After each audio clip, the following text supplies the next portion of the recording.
The Turnpike Sports Book Report is brought to you by BorgataSports.com. Your favorite casino is now your favorite sportsbook. Available anywhere in New Jersey, BorgataSports.com.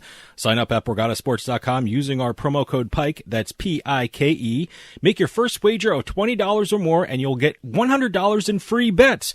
That's $100 in free bets when your first wager on Borgata Sports is $20 or more.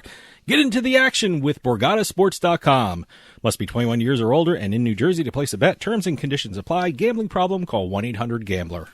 And welcome to this week's edition of the Turnpike Sports Book Report. We're going to be talking about the state and national sports betting numbers that have been coming out over the past week. We got a bunch of launches to talk about, Colorado, Virginia, even some news coming with Canada's launch today on April 4th.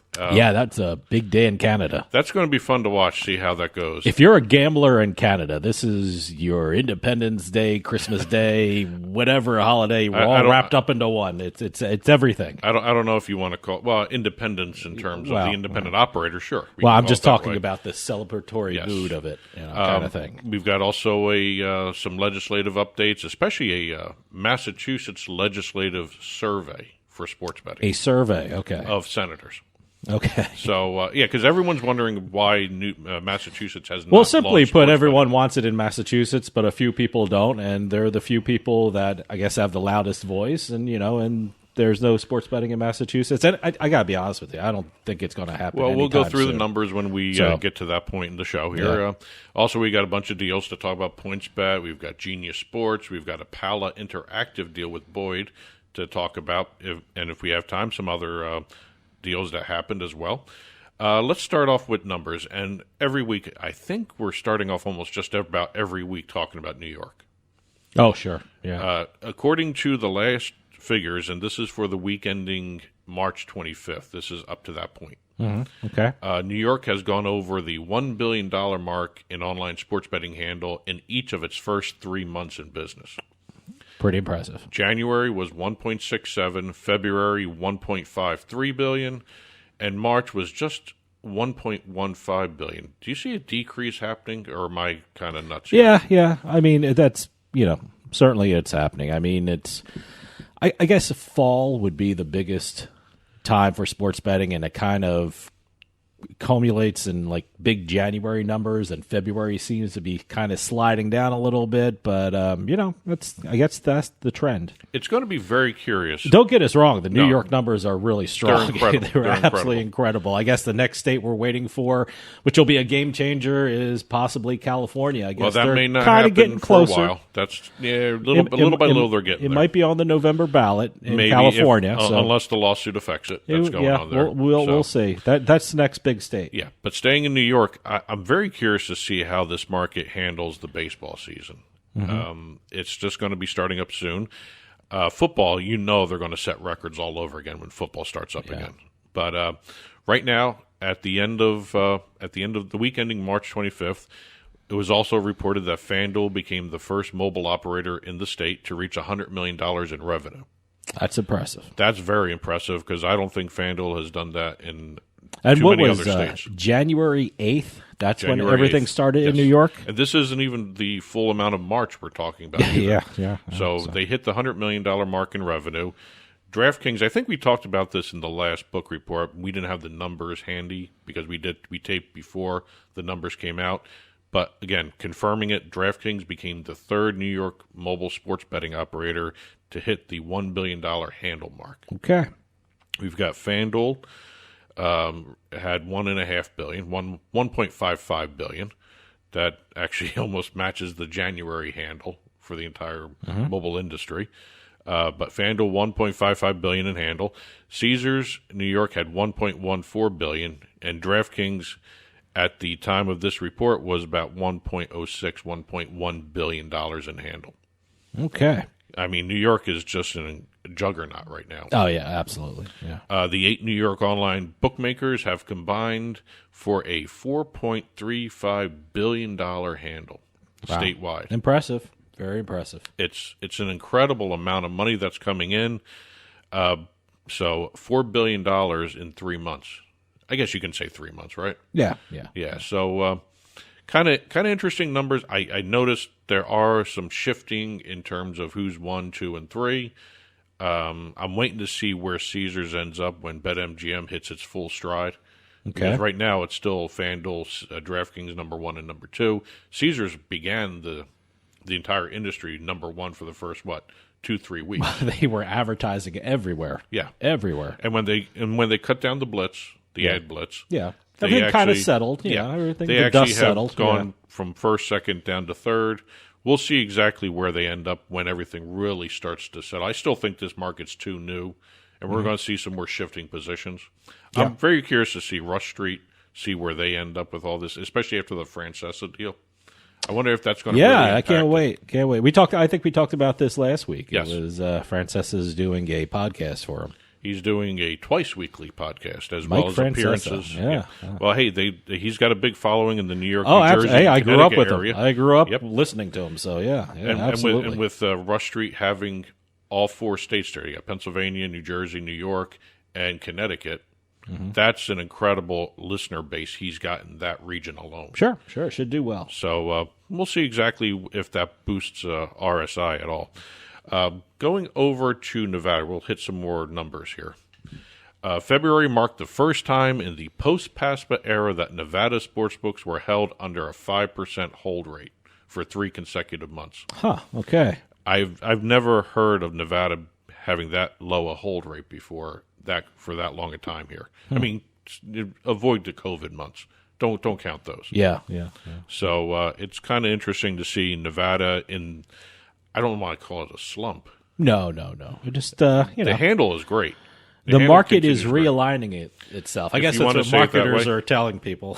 If you want to say it that way, that's fine. Yeah, so. All-time gross gaming operator revenue. This is for everybody, not just sports betting, but overall. $8 billion in the post-PASPA era.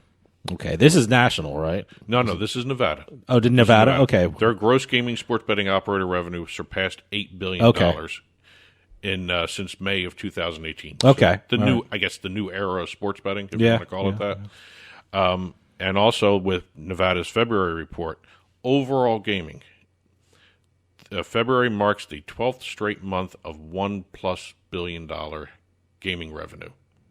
And that's everything. Right. That's slots, that's table games, that's sports betting, that's a whole bunch of every aspect of the gaming industry.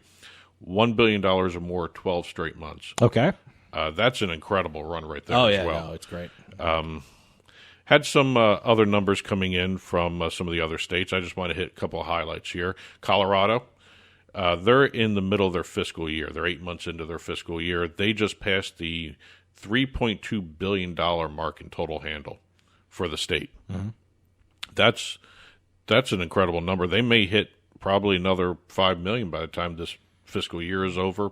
I know they did $5 million last fiscal year. Oh yeah, no, Colorado's a great market.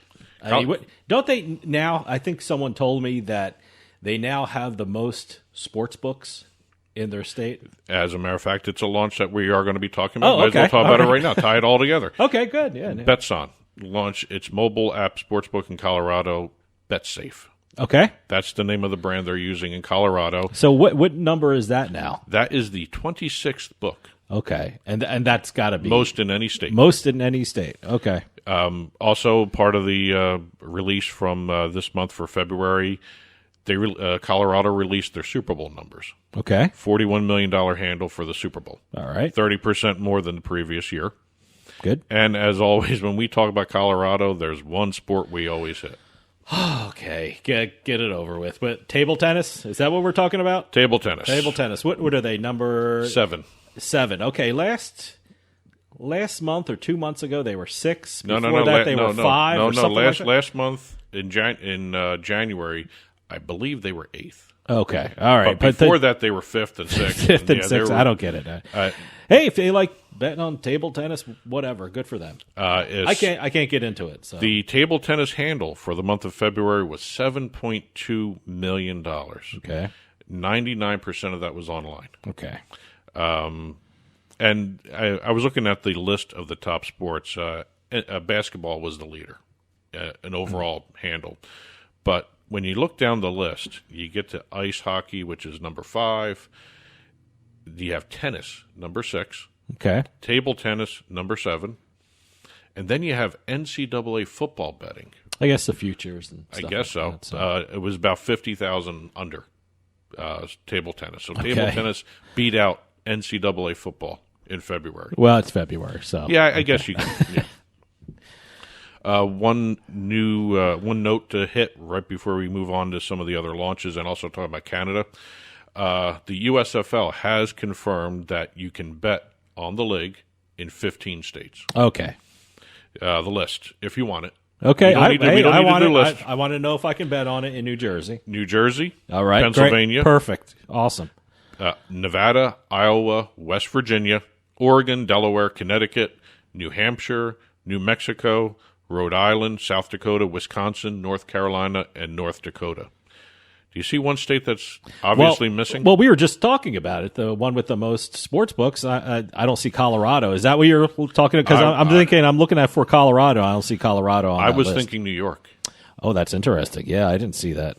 Well, I think I mean, they have another month right now to get everything on. So New York and Colorado may be jumping on that list. I'm just very curious to see if actually New York allows USFL betting, because otherwise, do you really see New York bettors going to New Jersey to bet USFL? Probably not. But I don't think it's going to really affect anything. Is there even a New York team? There's a New Jersey team. I don't think there's a New York team. There's for a New USFL. Jersey and a Philly team, but I don't know if there's a New York. I don't even know if there's an upstate New York. I don't know. Yeah, I don't know. think so. Yeah, there never was one before. But like I said, there's another month before USFL starts, so I'm sure more states are going to be added there. Well, we'll just see. What happens with New York. I'm assuming New York, and I think, did I say Arizona in that list?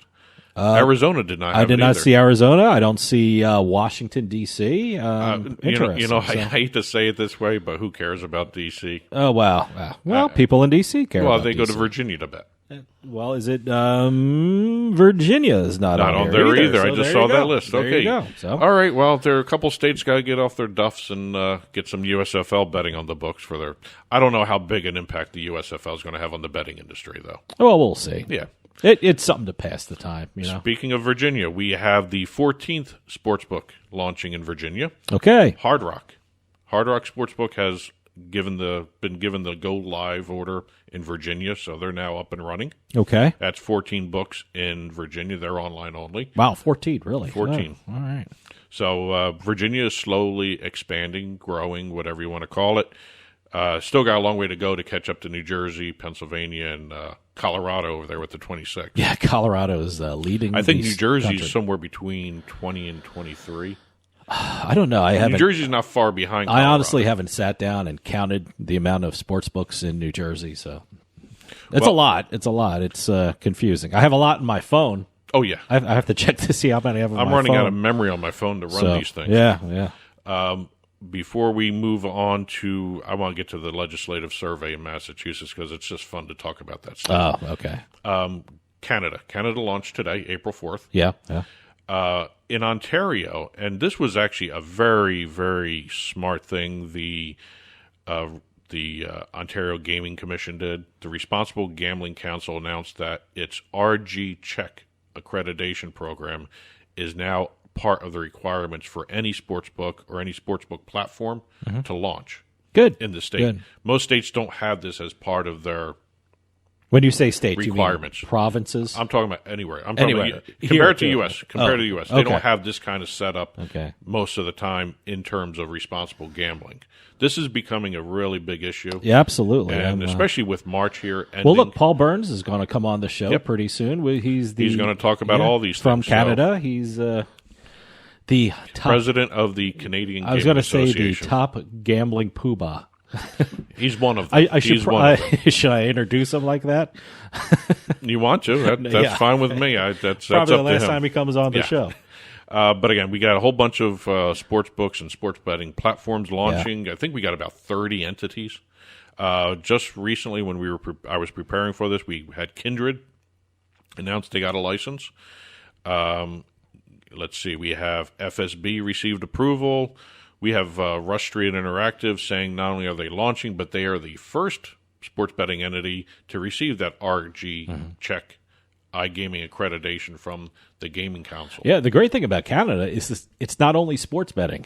No, it's iGaming. iGaming, it's poker. Yes. It's online poker. Yep. Oh, my God, online poker. Believe it or not. And we have, like I said, Kindred got it. They're going to have Unibet up there for both casino and sports betting. Yep. Sport Radar announced that they did receive their licensing Good. to launch in Canada. So it's going to be almost a fully formed sports betting industry in Ontario. It's going to mirror like some of these other, like New Jersey, Colorado. I keep, when in my interviews, people from Canada, I mean, what's the hot spot in gambling in Canada? And they all say it's Ontario. Yeah, it's Ontario. I'm not going to say it's the Vegas of the North, but you know, it's a pretty big area if you're a sports bettor or an iGamer or whatever you call yourself. Again, this is going to be a very interesting market to watch. I wonder if Ontario is going to be comparable to what they're thinking California is going to be like.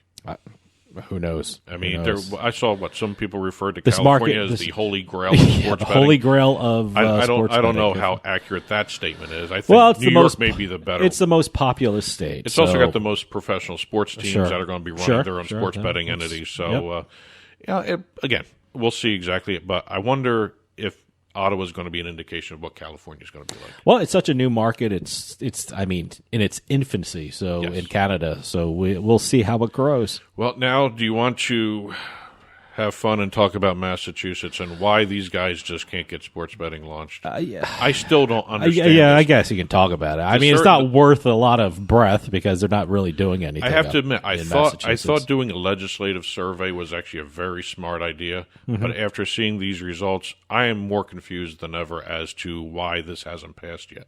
Okay. According to the Massachusetts State House News Service, they did a survey of all the senators in the state. 60% of state senators support legalizing Massachusetts sportsbooks. Yeah, of course. 24 senators support legalizing sports betting. 8 said they were either undecided, non-committal, or had no comment. And none of them responded that they were opposed to legalizing sports betting in the state. Mm-hmm. That doesn't make any sense that they can't get it passed. Look, Massachusetts is the corporate headquarters for DraftKings, so I'm very surprised that this hasn't moved a little quicker in Massachusetts, and I don't even see it moving at all in Massachusetts. You can do all the surveys you want, but unless the bill gets passed and by both houses and signed by the governor, nothing's going to happen. Well, and I don't see it happening either. It's one of those things where I just don't understand the Senate itself. I mean, there's got to be some kind of motivation for some of these senators not to want to talk about it, not to want to vote on it, not to want to agree upon anything with it. Yeah, and they're losing out on so much money with New Hampshire, New York, Connecticut, Rhode Island. In a couple of years, Maine is moving forward. In a couple of years, they're going to have to do it. I mean, they're almost surrounded by states with sports betting. So and they're losing money. And I think there was another survey you told me. I think it was New Hampshire that I don't know how many percentage of the people that were betting on the Super Bowl or March Madness were actually from Massachusetts who had to drive to New Hampshire. I think it was like 26% of those betting up in New Hampshire. I don't know. That's a lot of money. That's addresses. Money that Massachusetts is losing. So, well, again, if they want to, if they don't want to do it, they don't want to do it. Whatever. You can't force somebody to vote some way, but I would think they want to stay away from losing all this money. All right, we'll see. Said a couple deals before we get out of here for the week. PointsBet announced a partnership with NBC Sports Chicago to launch a 3-game series of Betcasts. I love those things. They're fun watching Betcasts for basketball and golf. I think where did they have a golf pod? Peacock. Yeah, that was great. Well, they have the deal with NBC Sports, which allows them to do all these different types of ideas. They test it out. The Betcast they did for golf was great. Yeah, I have yet to see the basketball Betcast. I have. I mean, it's great. It's the PointsBet ones, or I don't know what it was. It was I think it was NBC. So I'm not sure if it was PointsBet NBC was Sports, involved. it was PointsBet. But no, there was the stats are there. Someone takes a shot and goes in, and on the screen it tells you how many points he has so far, and so that's really great. If you're betting on that game, it really keeps you up to date of how you're doing in the bet. Well, they're going to be doing 3 Betcasts for the Chicago Bulls. All right. And it looks like all 3 are going to be with the Washington Wizards. So there's going to be a dual Betcast between Chicago and the Washington, NBC Sports Washington. So they're going to be doing 3 games. They're doing live odds. And they're also going to be alternating the announcers, too.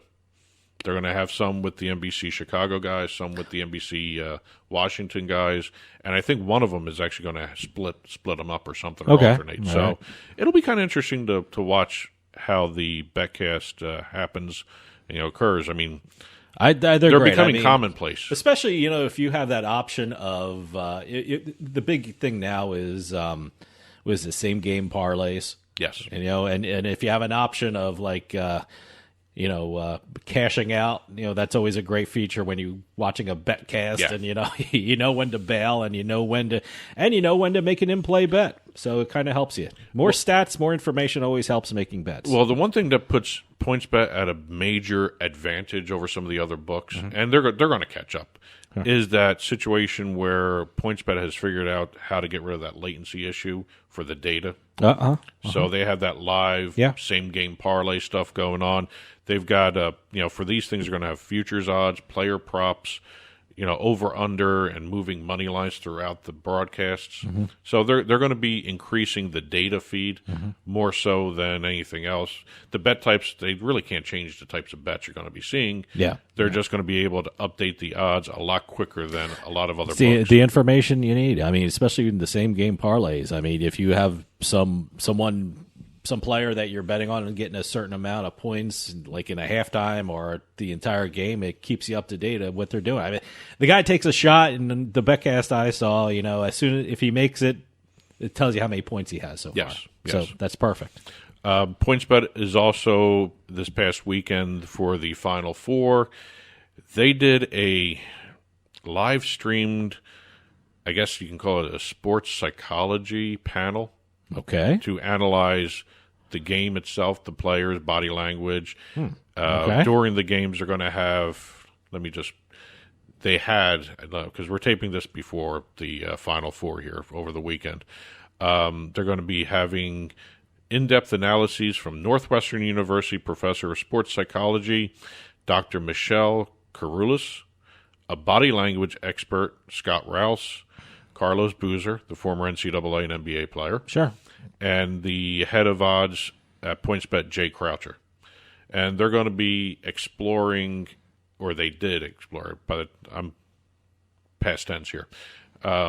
They explored how, as the game progressed, how the different situations impacted the players, and how that also would impact Carlos Boozer, because, and I hope he won this by the time this airs, we'll know, he put a huge bet on one of the games, and they're going to be analyzing his body language through the game. Okay, all right. So that is a very interesting idea. That's a lot of information that you're getting there. Everything runs on data. You said it. Yourself. That's pretty specific. And last but not least, we have Genius Sports making another deal for data with this time with Resorts World Bet. In New York, so another sportsbook deal for Genius Sports, and also another New York book.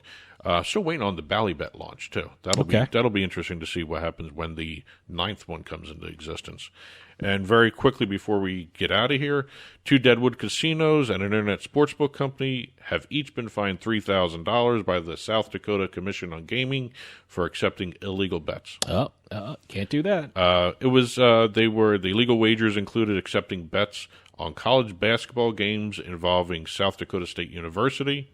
Which they can't do. So they have that same rule as New Jersey. Yes. You can't bet on the colleges and universities in your state, huh? And also future games on the NCAA basketball tournament before the competition field was set. Oh, okay. So I guess if you had like an empty bracket and you said you're going to do this game, this game, this game, you can't do that until they actually are in that part of the bracket, knows? I guess. I don't know. And also 2 other people were fined individually for manually overriding the bet limits. for the okay. place wagers. All right. So they have that in effect over there too as well, and it's good to see the system's working. As always, please keep the press releases coming in, info@turnpikesportsradio.com. If you've been watching this on TV, there are additional stories on the ticker as they fly by down at the bottom of the screen. And also, after this show is released, you're going to see a full print version on our blog, turnpikesportsradio.com. Click on the blog button, and you will see the blog there, the full print version of the book report there. And that'll do it for us this week. We'll see you next time on the Turnpike.